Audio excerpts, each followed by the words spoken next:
Okay, so today we're going to talk about the Dome of Light phenomenon from the Cold War era to now.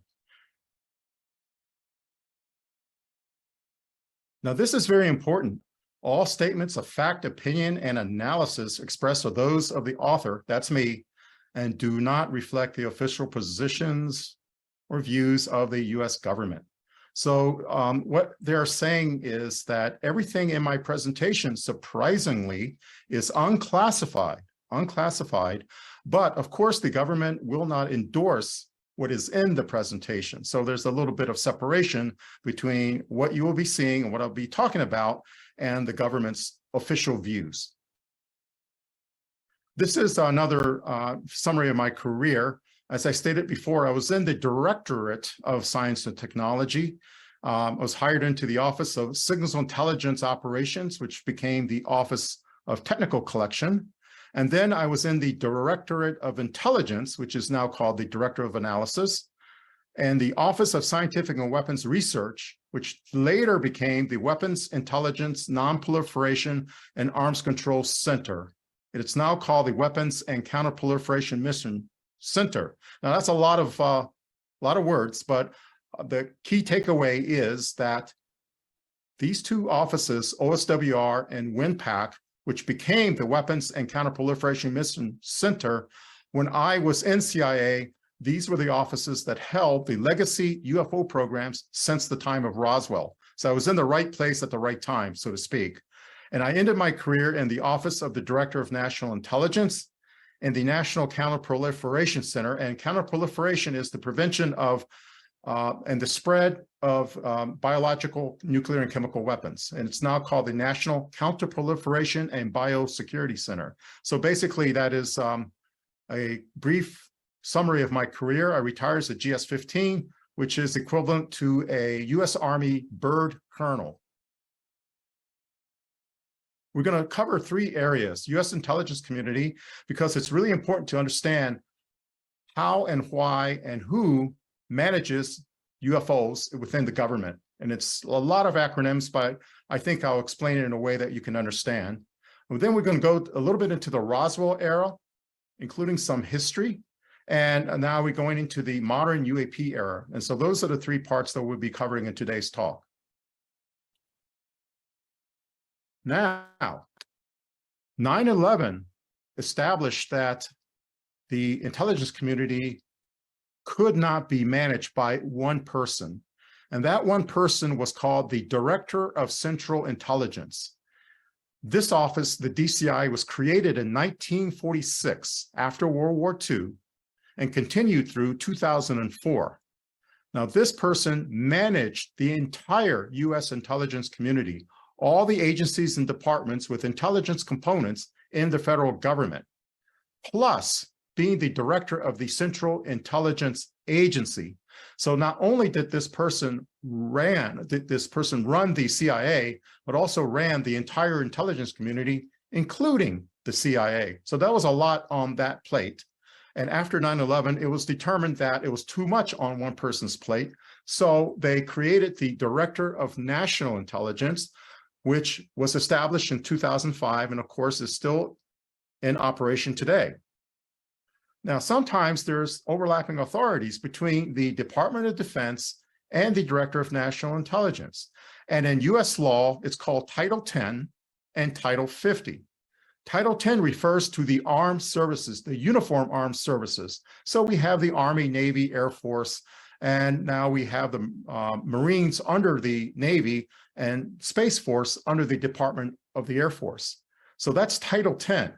But we also have Title 50, which is the Department of Defense and the Office of Director of National Intelligence. Now, sometimes these overlapping authorities work well when they're cooperative, but also do not work well when they're competitive. And I see this when the UAP investigations and reports are reported out to, for example, Congress. Now, today, as we speak, tomorrow is Wednesday, and it'll be the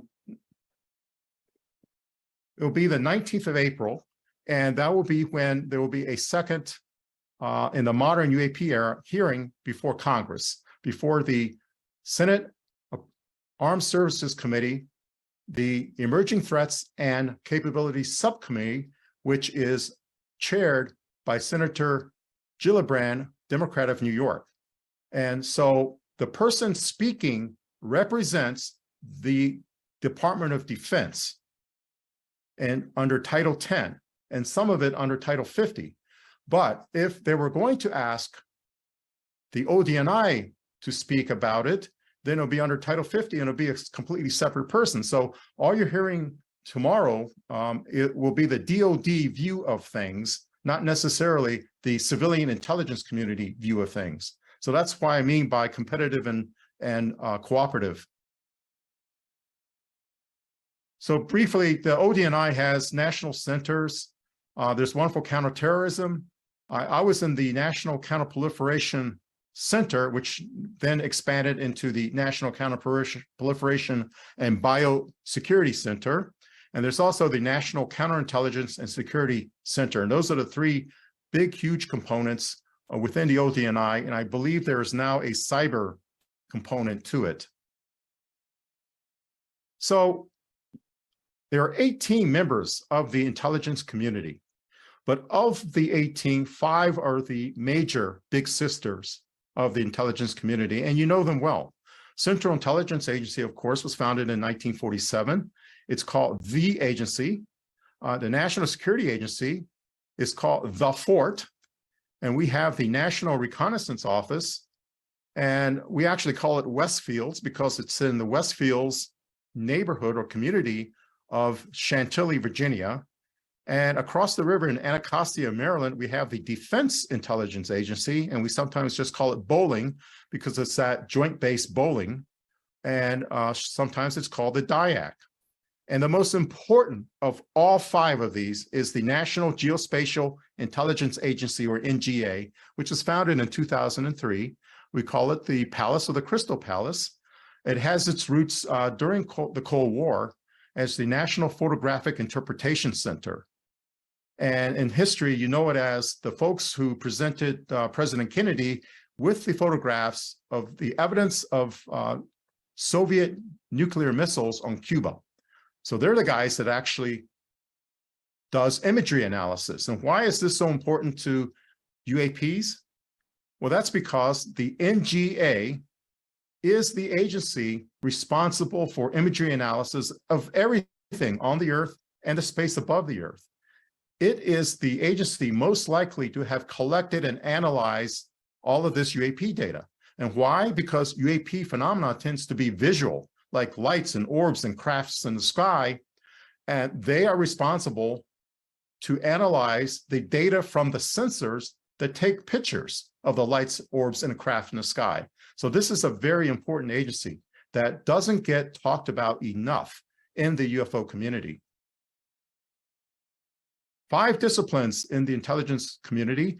One is human, and that's what you usually see in the movies. So anytime you see a spy movie involving CIA in a fictional sense, or read about it in a novel, it's a human intelligence. It's that discipline where a CIA officer will approach a person from a foreign country to convince that person to spy against his or her own country. And that's human intelligence. Open source intelligence is something we all use every day. If you go to Google and do a search, you're using open source intelligence, or looking up information about UAPs on a web page or YouTube videos. That's open source intelligence. OSINT was actually coined by CIA. I've heard the term back in 1980s, but now it's more popular to use by everyone. Signals intelligence is the specialty I was in. That's what NSA does. NSA collects signals, and from over the air, and also in the wire and wirelessly. So anything that's a signal that holds communications, that's NSA's responsibility. The hard one to understand is called MASIN, or Measurement and Signature Intelligence. And the best way I can describe it is, it's everything that isn't any of the other 4. For example, radiation, that's MASIN, or radiance, something that glows, and you want to measure like how much energy is in that radiance, that's MASIN. And so, for example, at Skinwalker Ranch, when the government scientists went to Skinwalker Ranch and brought their instruments. The things that recorded the phenomenon at Skinwalker Ranch was under the Mazant discipline. And finally, geospatial intelligence, again, that's what NGA does, of looking at intelligence of photographs taken from space on the Earth and also above space, above the Earth. The NRO, you probably heard of, they build satellites and they enabled all of these other 5 disciplines to happen. So they build the space-based sensors, and they also support the data collection of these sensors to make sure that the other 5 disciplines are able to get the data they need to do their jobs. Another facet of the intelligence community are the science and technology intelligence centers. Now, some of these you probably already know. One is the Missile and Space Intelligence Center called MISIC, M-I-S-I-C, MISIC. Now, the current head of AARO, the All-Domain Anomaly Resolution Office, the person that will testify tomorrow is Dr. Sean Kirkpatrick, and he was the chief scientist in this Missile and Space Intelligence Center at Huntsville, Alabama. We also have the National Ground Intelligence Center in Charlottesville, Virginia, and they are responsible for ground and underground weapons and facilities. Now, we know that a lot of these UAPs are what we call transmedium, that they can fly in the sky, fly in space, and they've been seen to go into the water. When they go into the water, that's the Navy's responsibility. And that center is called the National Maritime Intelligence Center, located in Sweetland, Maryland. So they just do sea, undersea weapons and facilities. The new one is NSIC, National Space Intelligence Center at Wright-Patterson Air Force Base. So they do space weapons and what we know as space intelligence, surveillance, and reconnaissance. Now, why is that important? Well, you probably heard about these triangles that people see. They might be used to collect intelligence, surveillance, and reconnaissance in those kinds of missions. And so who's responsible for that? That would be the National Space Intelligence Center. Anything that flies in the air or up in space that collects intelligence for the military, that's under the purview of NSIC. Now, the famous one is the National Air and Space Intelligence Center, or NASIC. Back during the Roswell period, it was known as the Army Material Command T2 Intelligence. And this is also located at Wright-Patterson Air Force Base. And this allegedly is the place where the materials from the Roswell crash went to. And I can say this, excuse me, that after World War II, many of the weapons that were acquired from Germany also went to the Army Material Command T2 Intelligence at the time. So they were experts in what's known as foreign material acquisition and exploitation.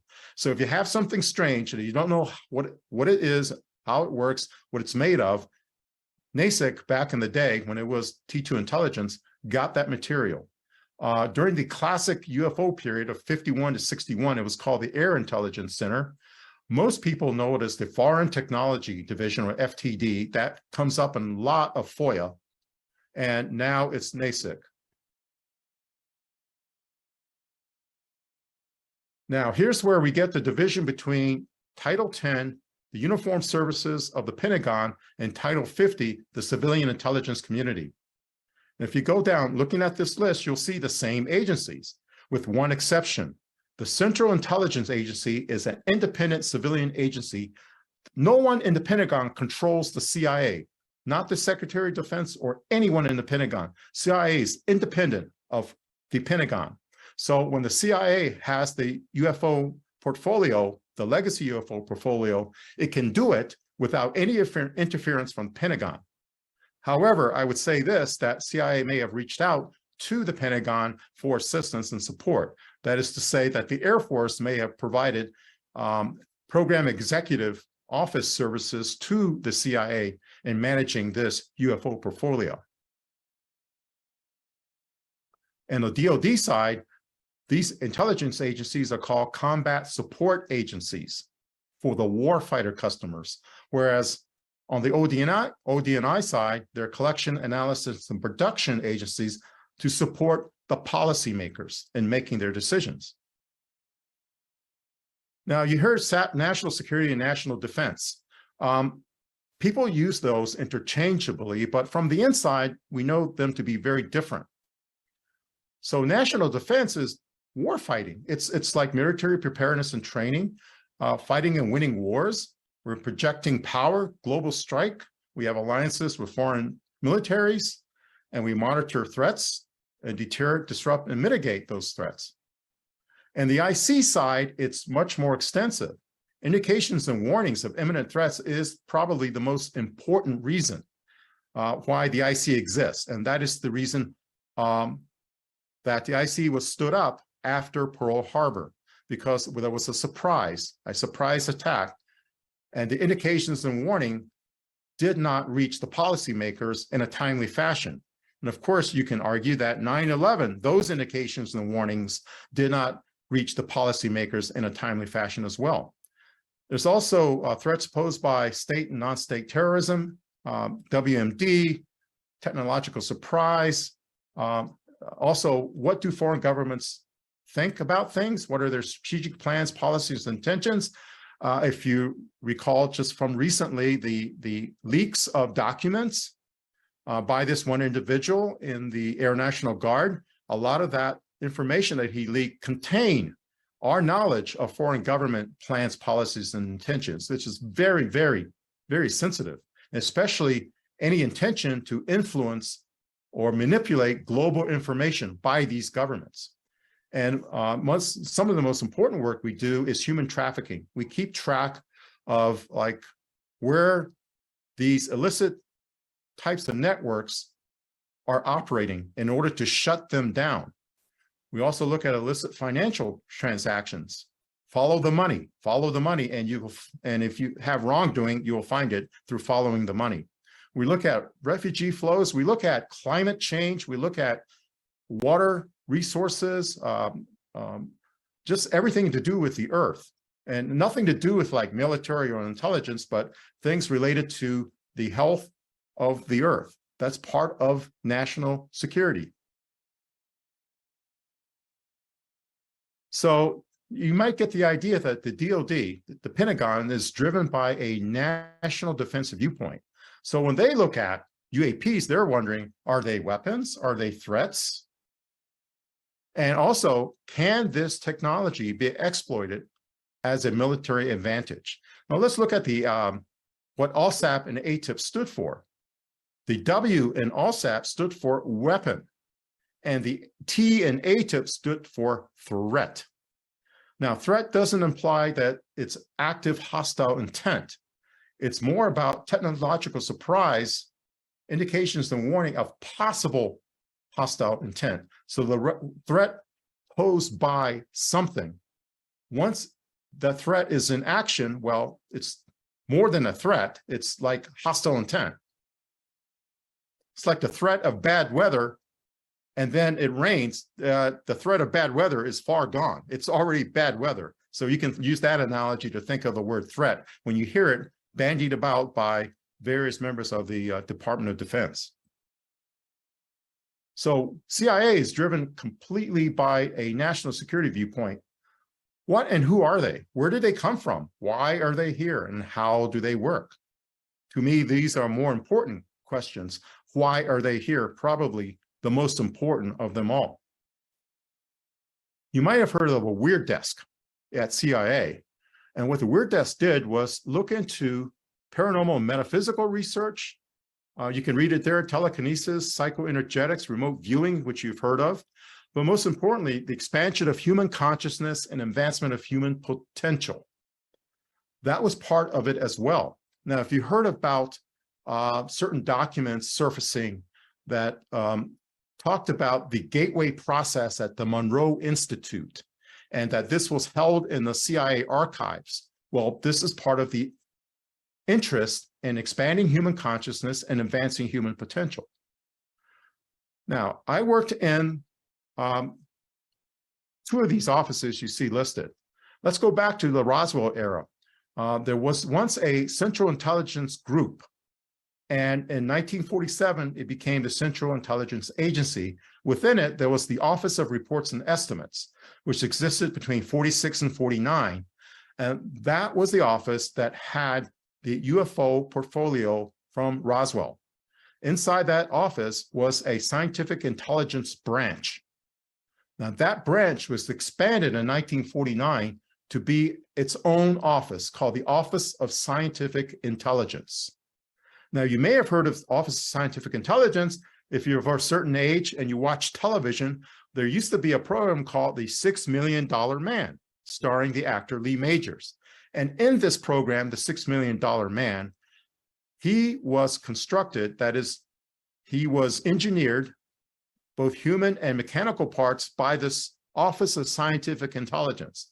And so that was actually out in the entertainment industry, there was such an office. The Office of Technical Services, I highlighted in bold because it's still present. This office, its predecessor, was where the MK Ultra program resided. And then there was the Office of Research and Development. And within the Office of Research and Development, there were vestiges of the remote viewing program in that office. Office of Chief Scientist is important because they are looking at the UAP issue from CIA's scientific and technical perspective. Now, the actual program, that is the actual study of the program, the research, when I was at CIA, was done by the Office of Scientific and Weapons Research, which existed from 1980 to 2001. This was a reorganization of the original Office of Scientific Intelligence. So in 1980, the Office of Scientific Intelligence added more parts, became Scientific and Weapons Research. And in 2001, after 9/11, it became the Weapons Intelligence Non-Proliferation Arms Control Center, which existed until 2016. Today, right now, since 2016, the Weapons and Counterproliferation Mission Center is where the UAP program resides right this minute as I speak. It's still there, and it's never left since 1947. And again, this is separate from Blue Book. You heard about Blue Book. That was the Air Force. That was Title 10.